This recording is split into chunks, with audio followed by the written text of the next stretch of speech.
Please. Please, I can't breathe. Please, man. I'm Joy Jewel, and this is Future History Labs.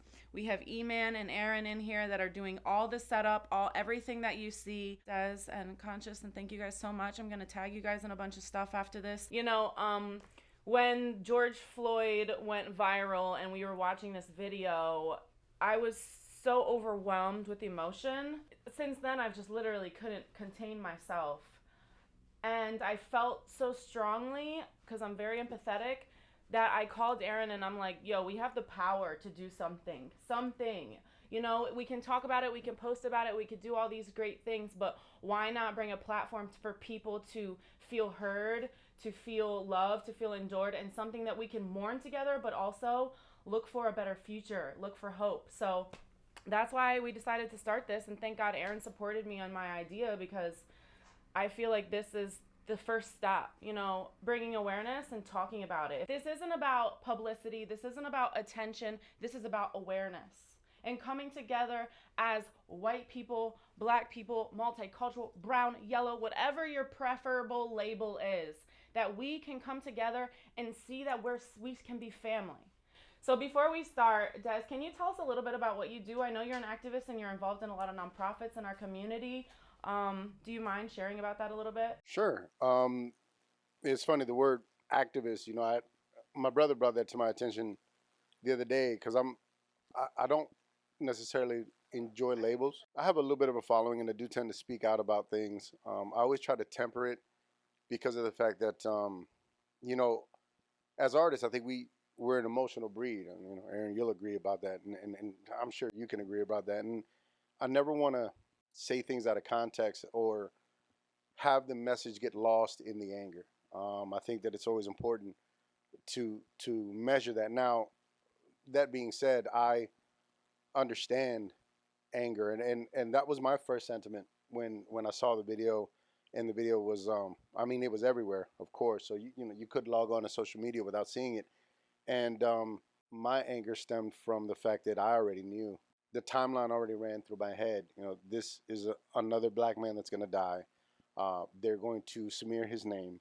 They're going to say how he did something wrong, and then nothing's going to happen to the officers. And that's literally what we've been experiencing. And I think what you can't put a cap on is how everyone will react.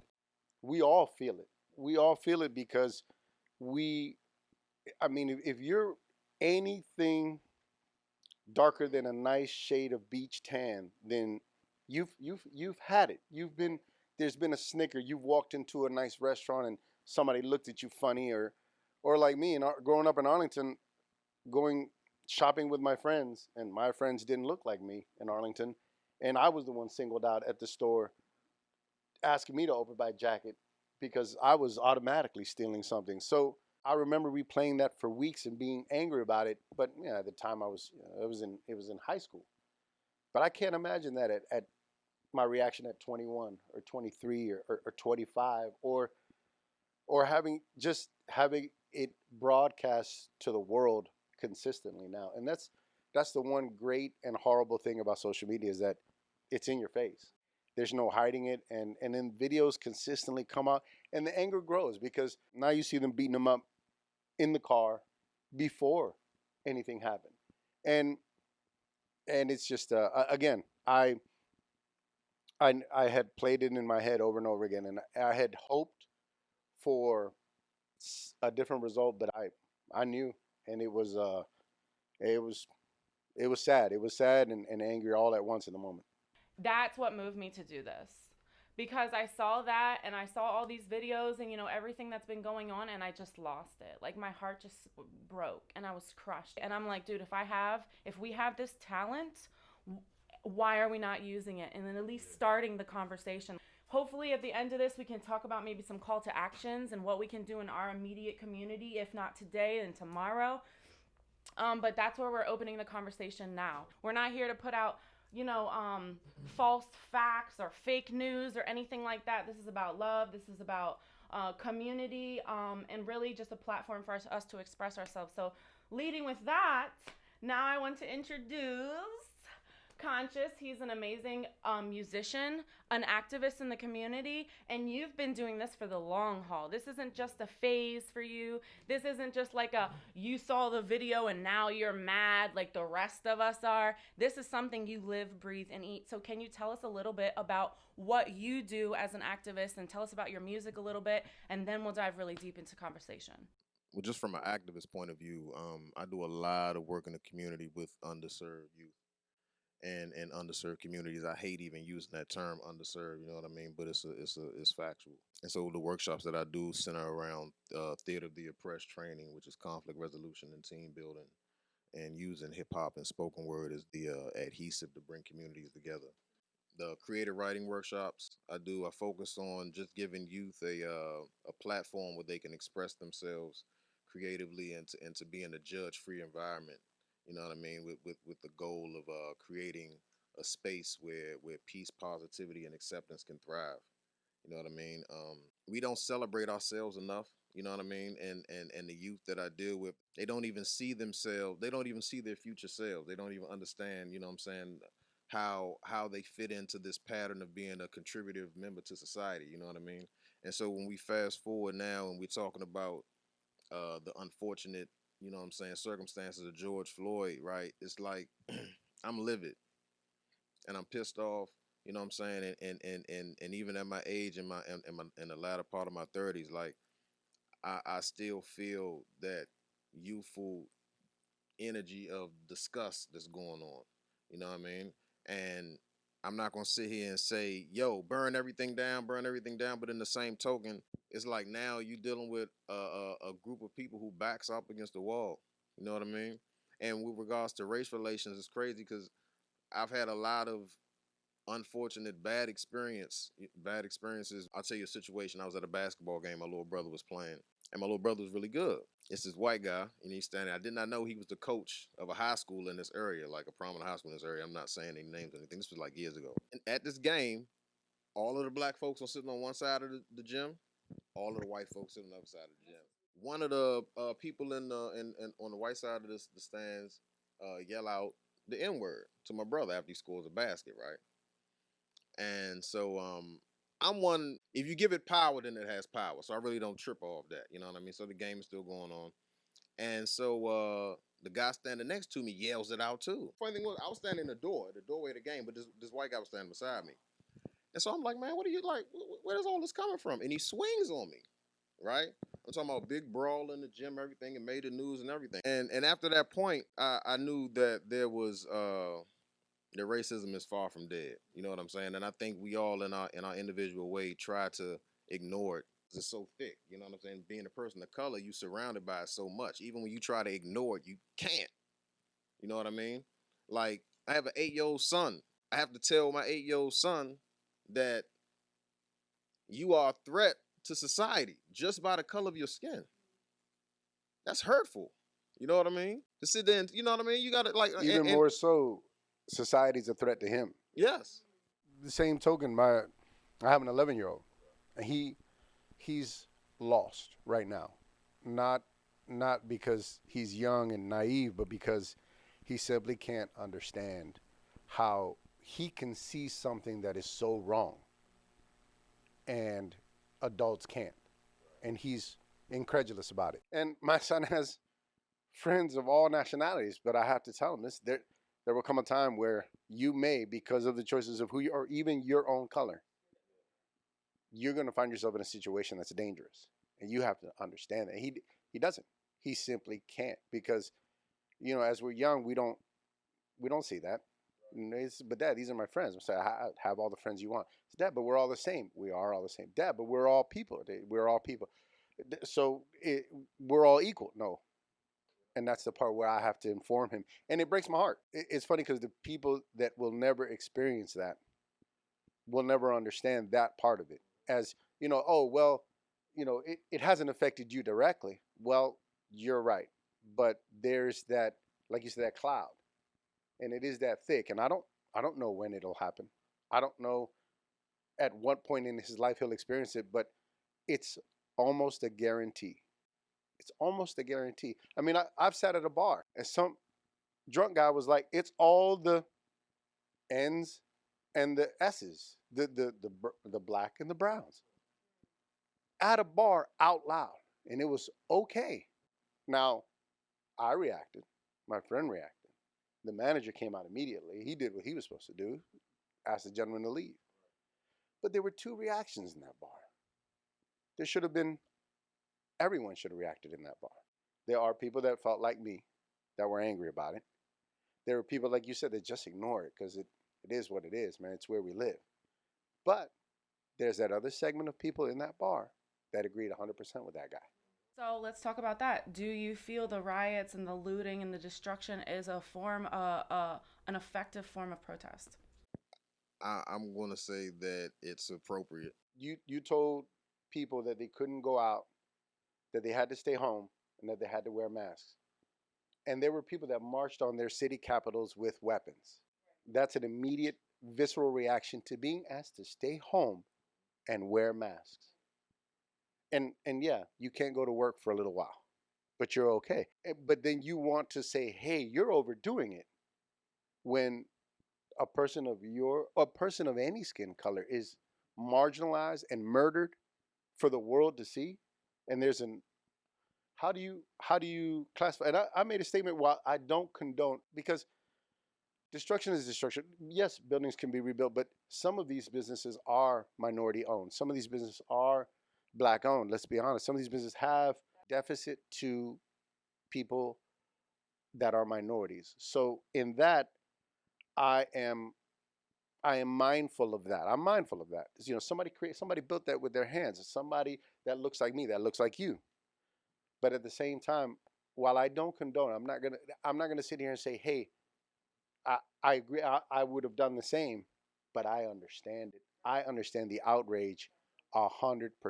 What's going on is sad in a way that we're destroying our own communities that we live in. Doing my research in this, I'm looking at all these pictures of the looting and raiding, and I'm seeing like kids running out of places with 10 bottles of liquor, or that seem a little bit opportunist, right? Do you think that is defaming the riots, or what are your opinions on that? That's a very valid point. But when we're talking about the riots, I tend not to look at initially the my focus isn't on the destruction of property. It's on the act of the riot and what transpired before that to build up such a rageful energy, you know what I'm saying, that it has to be displayed in such a manner. And I understand it because you're talking about people who have been downtrodden again and again and again. The underlying message behind that is that we want to be heard. Like, we are frustrated at a level so much as to where we are willing to destroy property, even if it's some of our own, for you to pay attention. I wanted to point out that there was, for me, a huge blatant moment that I don't think anyone in the United States can deny, when this CNN reporter who was black, amongst other reporters that were there who were white, he was arrested on live television. And for me, that's something we cannot ignore. On live television, during the riots, during everything that's happening, you just prove our point even further that racism is very real and people are dying and devastated, and it's destroying homes and families, and this isn't something that we can no longer ignore. Do you guys feel that this climate right now is different than protests and riots and uproars in the past? Or do you think this is going to blow over and people are just going to go back to their lives as they have in the past? I don't know about blowover, because in my lifetime I've not seen it to this degree. But at the same time, people will be outraged at the result, but not the cause. And I'm not even talking about the incident itself. I'm talking about the moments after, the 24 hours after. Because right now, there are certain people that can't understand and won't understand and will act like they can't understand what's going on. But and all of their animosity is towards the individuals that are participating in these riots and these protests. But they have no animosity for the people that make the laws, the people that uphold the law. Imagine right now where we would be talking about had within 24 hours those 4 officers been arrested and charged with murder. From that standpoint, I do agree. Like if the video's out, the next morning we're seeing these same 4 officers getting dragged out of their homes in handcuffs. You know what I'm saying? I think that it changes the narrative a little bit. But with regards to what we can do as a call to action and like be like the spark of a positive movement or change. And it's going to sound cliche as I don't know what, you know what I'm saying? But I think as individuals, we all need to start with being the change we want to see in the world for one. And also talking about it with people who don't necessarily want to hear about it. I said to a friend of mine, you know, what do you feel? What do you think? And he said, oh, I just can't be bothered by it. Well, that's kind of depressing to hear. So we need to put it in people's face in such a way that nobody can ignore it. That this is not something that's a phase. It's not something that's going to go away. It was, it is, and it will be. And I think that's my viewpoint of being a person who's not black, who's not brown, that we can start this right now. You know, and showing that people who are not black or brown still have the same amount of passion. You know, like, oh, I said I wasn't going to cry. So I'm going to stop. I said I wasn't going to cry. But, you know, seeing my family members and seeing the children, that gets me. That gets me. You know, one of my best friends posted a picture of her son, and that's the one I've been tagging you guys in. And it's like, this little boy is growing up in this community, and he's so sweet, and he's so innocent, and he's so real that he's going to grow up in this climate, believing that he is inferior as a 3-year-old little boy. And we got to do something to change that. In the summers, I talked to at-risk youth in Virginia. I growing up in Virginia, and they're mostly Latinos that I speak to because they can relate. And one of the comments that I hear consistently is, I have an accent, and I wasn't born here. I said, if black people who are Americans don't got a chance, I don't got a chance. Regardless of how empowered they are in their home, how proud they are of their culture, it resonates.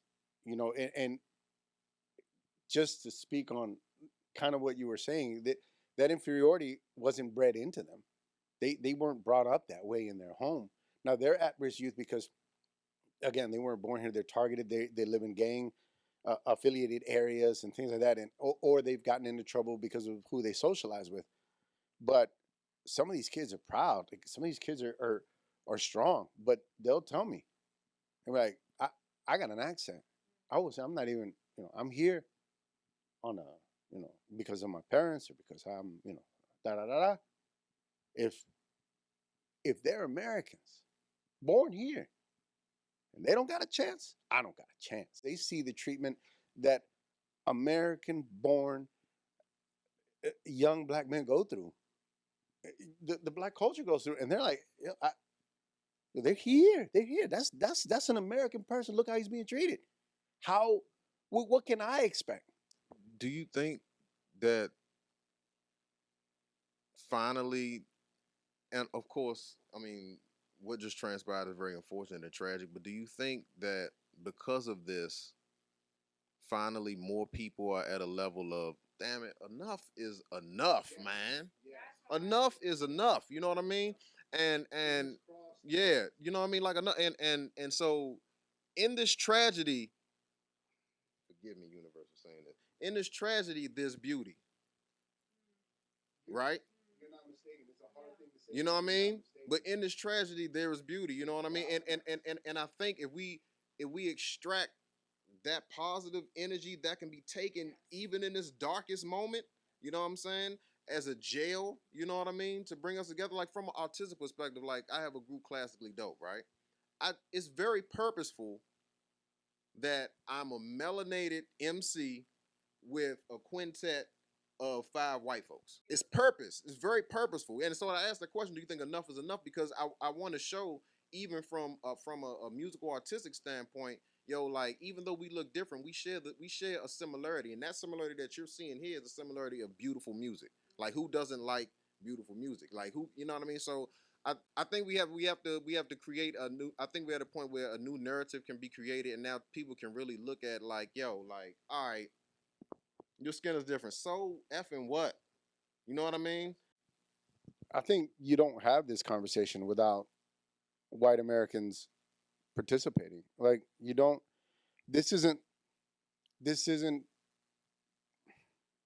I want to measure what I say because I'm not trying to downplay, but the voices most strongly heard are those of privilege, and you have to have that.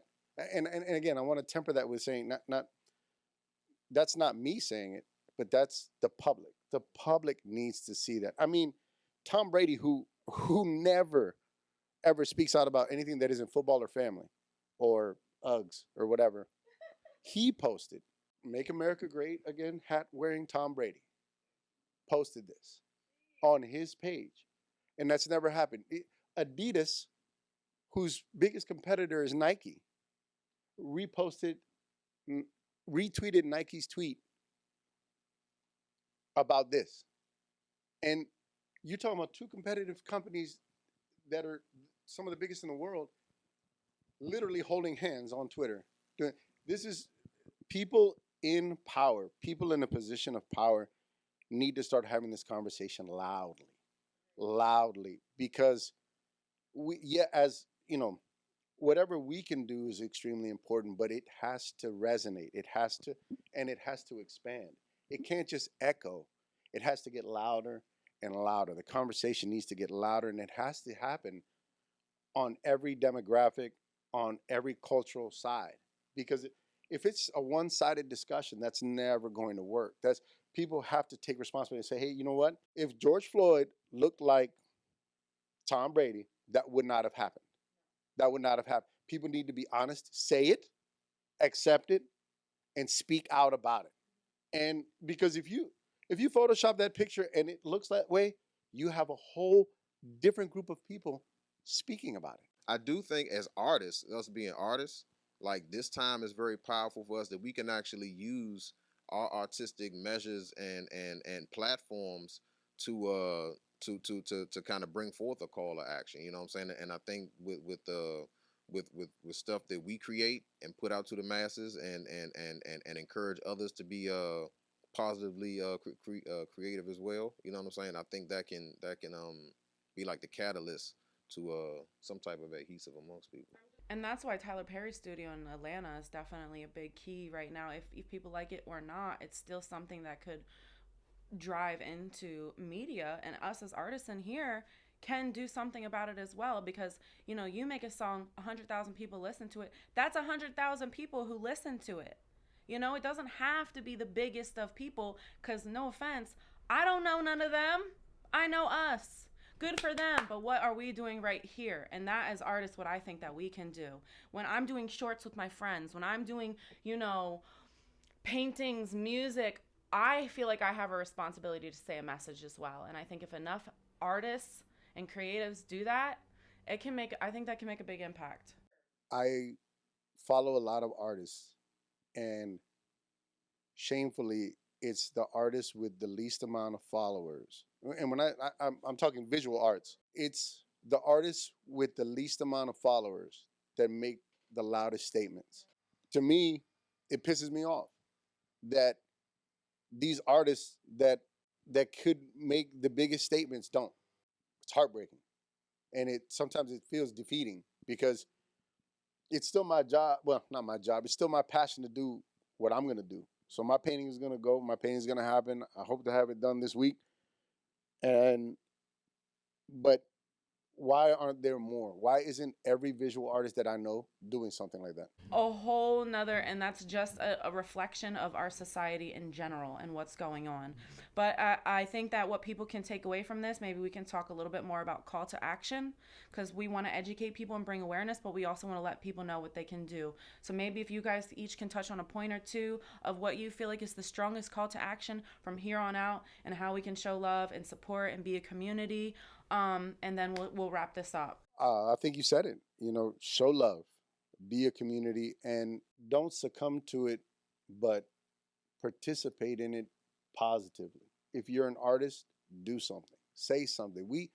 eh, I speak just on the visual side of it because that's all I know. I can't, I don't know what goes into putting amazing words together because I've never done that. But I know that we have the power to take emotions and put them into a physical form and show people what we feel. And there's nothing wrong with that. And be fearless in that. Be, if you have a niche, be fearless within your niche. Find a way. The only thing I have to add to that, it would really be repeating everything you just said, man. Yeah, just be the change you want to see at the end of the day, because it's up to us to do it. If we don't, who will, right? And I think it's simple as that, man. So I just want to wrap this up with some literal call to actions that people can go on. You can you can comment, you can share this video. We're going to put this YouTube out, and we're also going to continue this panel discussion on Wednesday and in the future. We can sign petitions on change.org. It's the largest in history. It's already almost has 9 million votes.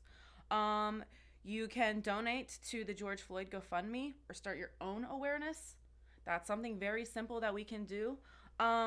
You can contact your local petitions and voice your thoughts, or join a group and do it together if we're scared. If that's your passion and you're in politics is not my jam, but if it's yours and you have that knowledge to go out and do it, and there are many other ways that we can do it. And as artists, creating and talking about it like we are right now, and putting out that love, putting out that smile behind that mask, putting out that smile to the people that you think need it the most. And I want to thank you guys so much for coming in here. I definitely had a lot of anxieties about this, but I just felt like it was something that we have to do. So guys, thank you so much from the bottom of my heart. I really do truly appreciate it.